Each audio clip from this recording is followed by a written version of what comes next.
Today we're starting an episode series showcasing a 20 kill breakdown on each Resurgence map. I want to review the 3 biggest things to get that 20 bomb more consistently. In today's episode, we're going to focus on Rebirth Island and practicing these skill sets, which are pacing, positioning, and prioritizing. In other words, how fast you get to the next fight, and how to strategically line up targets through elevation and cover, and most importantly, how to choose which target to shoot first. We've talked a lot about the 5 pillars of becoming the Warzone sweat, so if you like dropping high kill games, you're not going to want to miss incoming guides like these on Vondel and Fortune's Keep, as well as a ton of content on the new Area 99 map. Like and subscribe so you don't miss a single video, and let's get into the breakdown.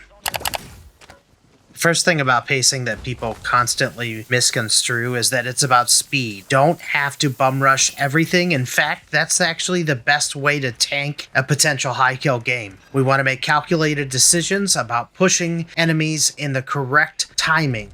I start to push out over towards Harbor, but I see they are pushing towards living quarters. Absolute quickest way to get the best line of sight on this push that they're doing. And the fastest way to do that from this particular angle is to get myself up the zip on the roof of factory. I see Snakes already engaged one player. I'm coming up for the overwatch position with the sniper rifle. They're all pushing red. And I'm opening up those 2 picks as they're engaging with short range combat. Close quarter combat is very, very congested. So you want to rotate at different angles to assist. After you start to pull them apart one by one, you can quickly wipe. New team, top gold. We get re-engaged. I'm pinging and communicating. I'm backing off, allowing him to use that self-revive that you get at the beginning of all Resurgence. And I take the shot. Knocked him. He goes down on the roof. He's able to continue his self. Still another one. I'm still protecting that. I push in, I got the 2, and then I immediately get mowed. Now, normally this is where people get seriously discouraged. They're screaming, they're doing a lot of bad comms. I'm still watching that kill cam, and I'm seeing a very crucial piece of information here. Factory's pushing now. I would get out. I'm communicating that to my teammates so that they know to back off the fight. So I land in under cover fire of the sausage. I'm looking for a weapon. My main goal now is to re-engage 2 teams that I know are here. I get a meta ground loot, and again, prioritizing positioning. The pacing is we're staying as close to the fight as possible, but using the cover of buildings and prioritizing the targets individually. We want to take them and break them apart into smaller sections. Here, they've all pushed in.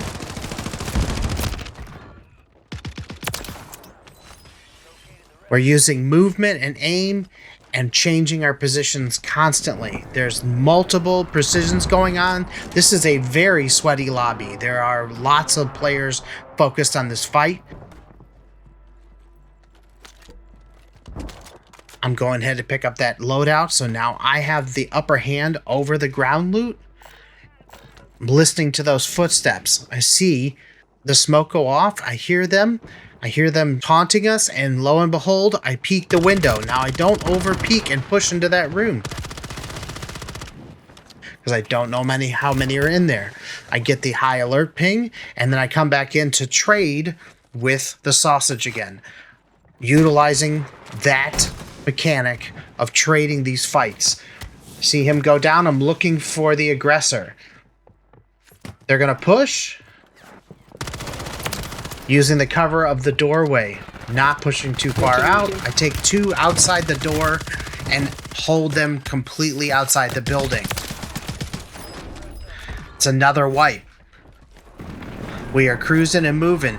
This is exactly what I mean when I say that we need to up the pacing of the game. If you're going to start getting high kill games, you have to be moving at this rate, but doing it in an educated manner. If you go blindly into the fight in every single scenario, you're going to get knocked. Immediately, I see both teammates go down. If I push that, I don't have any elevation on that opposing team, and we're out of the game. 9 kills, we're back in the lobby, we're starting all over again. So I'm pulling back. I'm using the crates to open up and reduce Tons the of loot here. respawn timer. And I'm waiting for them to take their position. I see the loadout on the far side of the screen. I start to play that direction in case that's the way that they start to go. I'll revive on my ping. Pinging loot. It is extremely important to be pinging your loot for your teammates that are coming back. If they can't get to that loadout, they have to have a gun to help you re-engage. Because the ping from killing them the first time, they now have my position. So they're still hunting me. Low, the factory. Headquarters has already been rotating down towards the fight, and I'm still trying to figure out the appropriate way to move. In this scenario, we could have control or trailers moving our direction, so I go back to the original fight and see if they've pushed down in any particular headies that we're trying to hold. I get the high alert ping, so I know he's still there. They're still holding that angle. Paying attention to the location of my teammates who are still in red and gray. I see the snake go down. I hold that push. I'm not able to res him, but I'm able to control the momentum of the other team pushing me.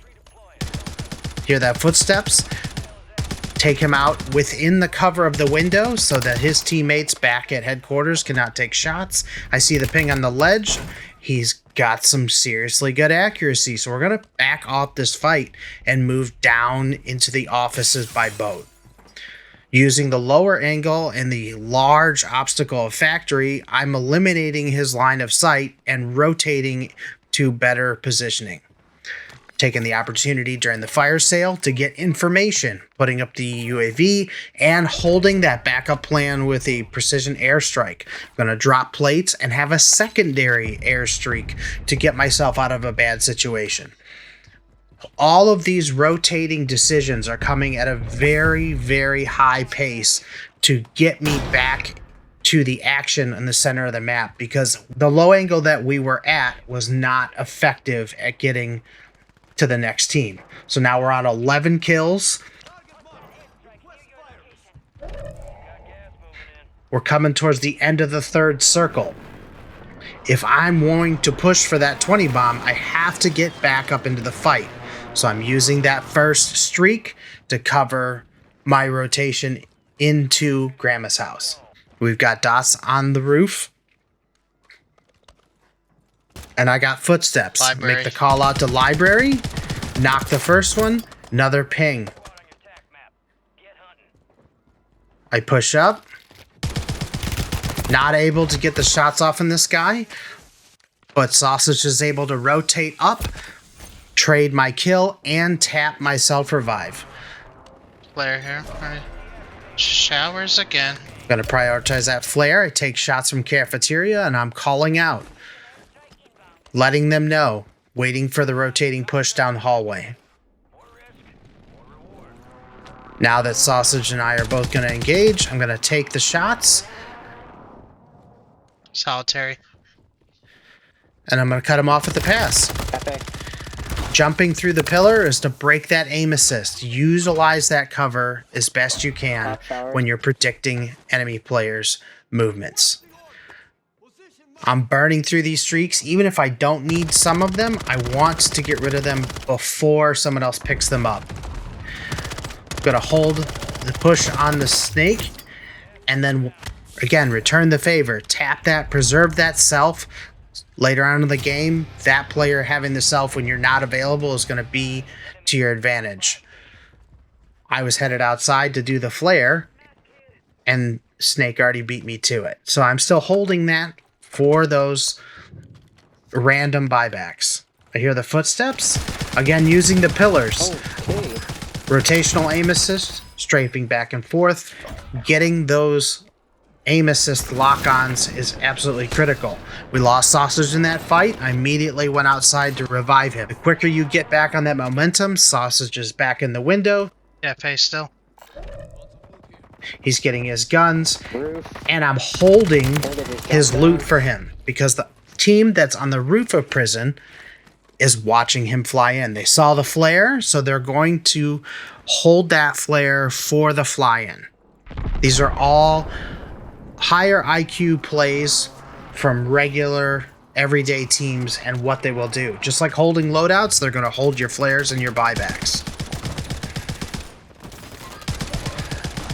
Multiple pings. I'm not going to push the same direction. I'm going to rotate around the outside. I see the smoke.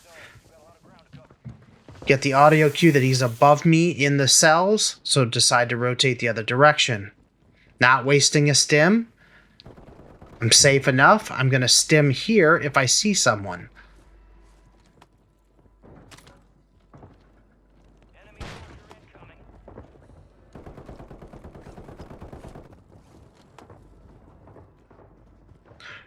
Now I'm separated from the team. They're outside low and I'm inside high. I'm using that streak. Now I want to clear the upper position. I want the highest level. I get surprised by a fly-in from that. I flushed them down and surprised again. Using the movement to juke around the slide of the player, I'm able to come out of that gunfight. We're at 20. We have hit the 20 kills. I see the friendly flare.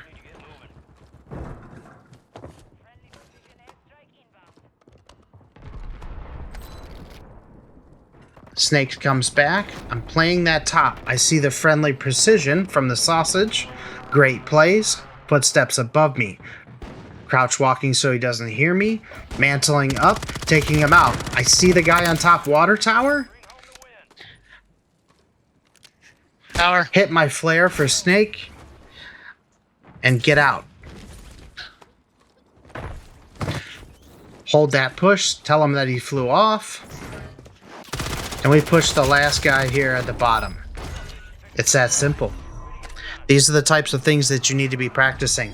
Practice your momentum, practice your communication during that momentum. Pick your positioning as you're engaging teams. You don't want to push yourself into a scenario that you're going to cause collateral kills by sharing the same doorway or all selling in the same room. Pulling that outside rotation so that you can do the pinch. Executing that pinch is extremely crucial to getting the high kill games because you're going to be playing aggressive and you need to be playing to the outside advantages of those fights. And ultimately, prioritizing your targets. You need to be picking targets that are away from the group and continuing to cycle through that. You can farm a lot of enemies that way. I hope you guys like the content. This is the type of content that I want to do for the next 2 parts of this series. We're going to be checking out Fortune's Keep and Vondel coming up next. Those videos are going to be coming out shortly. Keep building, keep adapting. Sitrep out.